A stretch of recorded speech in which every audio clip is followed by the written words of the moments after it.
This is Glenn Wheaton. He used to own the Pittsfield Community Theater. I think he was the owner of the Bijou at the time. He sold it to the theater to the town around 1976 to 1977, and he really enjoyed having the theater. It was a gem to him to have. If you like, we can go up to the projection room. We dedicated the room to him.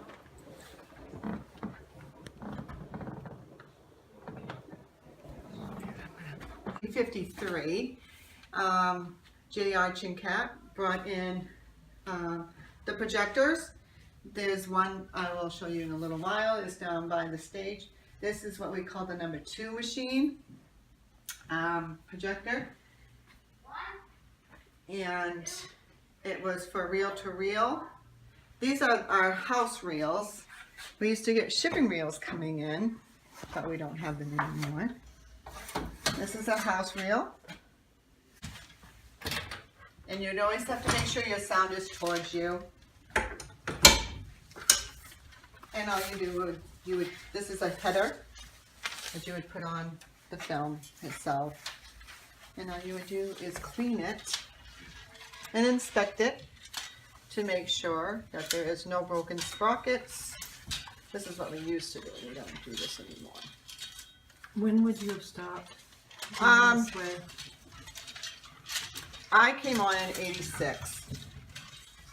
So, in 86 we had the 2 projectors.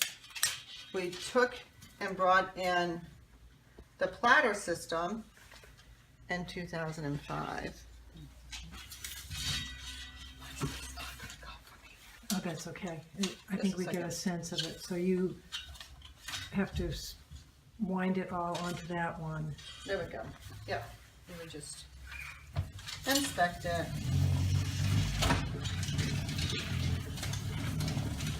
This isn't very long. There. And then you would take it from here, because then you would have to rewind it.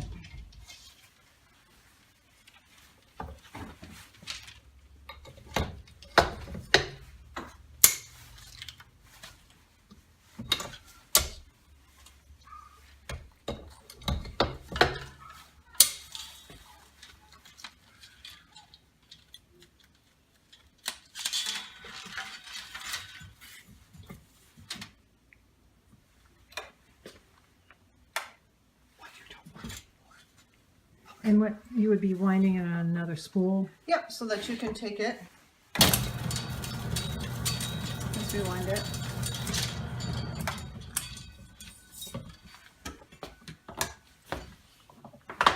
And then that way, this one here I couldn't show you, but I can show you downstairs. Yeah. Then you would put it on your reel and put it through the projector. So this is how it would have been done probably in the 50s? Yeah, in the 50s all the way up until 2005. 2005, okay. I mean, 2012. Because in 2012, we went from,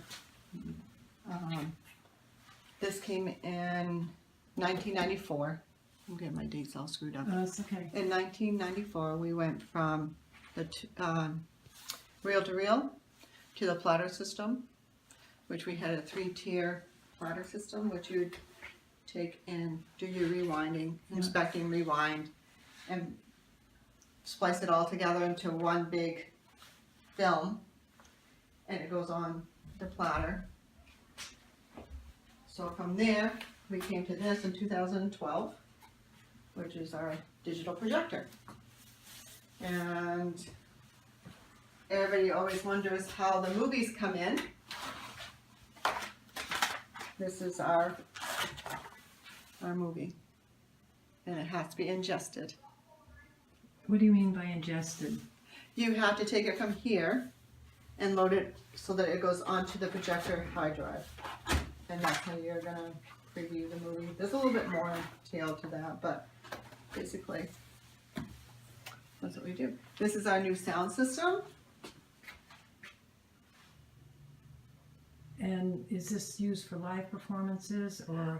No, it's you can, there's ways to do it, so that you can do a little bit, but mostly it's just for the movie. Okay. Because you'd have to have a different equipment for your live performances.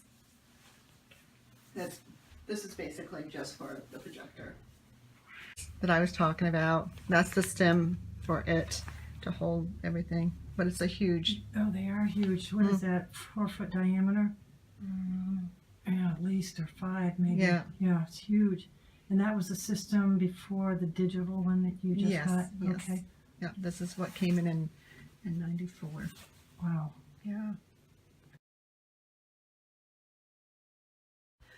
This is our #1 projector. It's on display. It's a beautiful Simplex XL Simplex. It ran on a carbon rods for the lighting. You can see inside. But you had to bring the 2 rods together and ignite it, and that's how it'd do a little flame. And then you have the reflector that reflect. And you close everything up, and then you would open the dowser and hit the lamp so that it would open everything up. This here has film.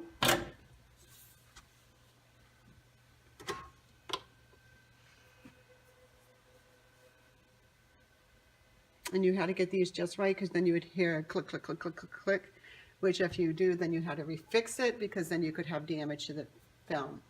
If the sprockets had to be lined up just so, the film on the sprockets. And they all have to be certain heights and measured, so you wouldn't have problems.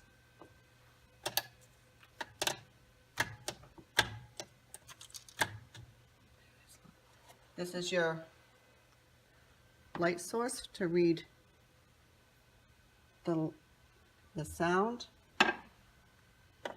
Can't touch the bulb because you'd ruin it. And as it goes down, then it would collect down in this chamber here. Once your film was all done, you took it from here and put it on the rewind machine to get ready for the following night. How would you know when a reel a new reel had to be put on? Because this is only goes for 1, and then you go over to #2 because they're alternating, not and even. So once it's all done, There's an indicator. you just have it go down through. Okay, so that window at the top shows you how much film. How many minutes are on here? On it, okay. But I said you could go by that, and then you had to measure too to make sure that you had enough carbon for each each reel. Because if it was, I've had some really, really short, like 4 minutes long, and I'm like sweating up there to make sure that it's gonna go, and it always did, because we had a measuring chart to go by. So how long would a carbon, how long would it last? It would go, it depends actually. One would go, if it was a full reel, if it's like a 10-minute reel, it would go for that whole reel. So it'd be for like just about 1 reel. Then you'd have to change it? Then you'd have to change it. Now if you got shorter ones in that were like 4 minutes, because sometimes you'd have some that are like 4, then you can measure and see so that you can use up what you had, because they're really expensive. I don't know how much they were at the time. But, so you want to use up as much as you could of the carbon, so you're not wasting anything. These came in 1953 by J.R. Chinquette. And like I said, the sister one is up in the projection booth, and we did some modifications to it. We changed out the carbon the carbon rods, we went from that to xenon bulb in 1992, I believe it is, or 94, can't remember which year. And then a little later, because we had to change over our sound into an infrared light to be red.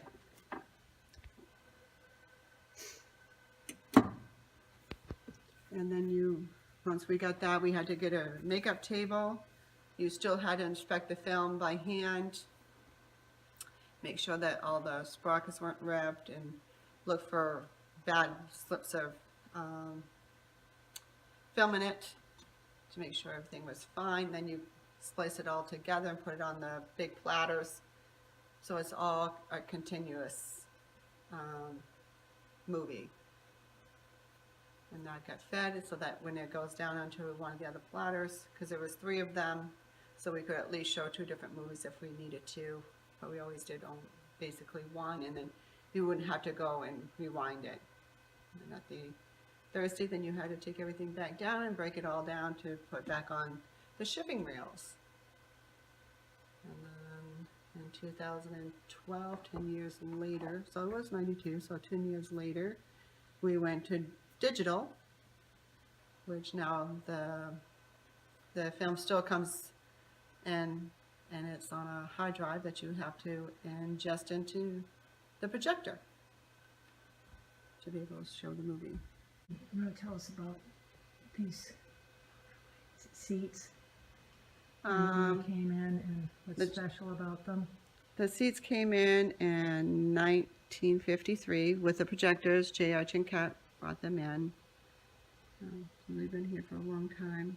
Better than any chair. I've gone to other old theaters, and I've never seen a chair like these anywhere.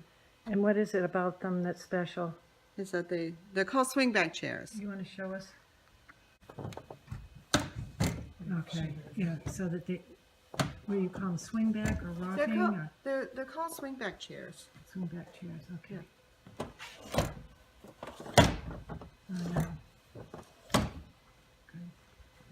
And like I said, I've never seen them anywhere else in older theaters. They've had mostly like stationary.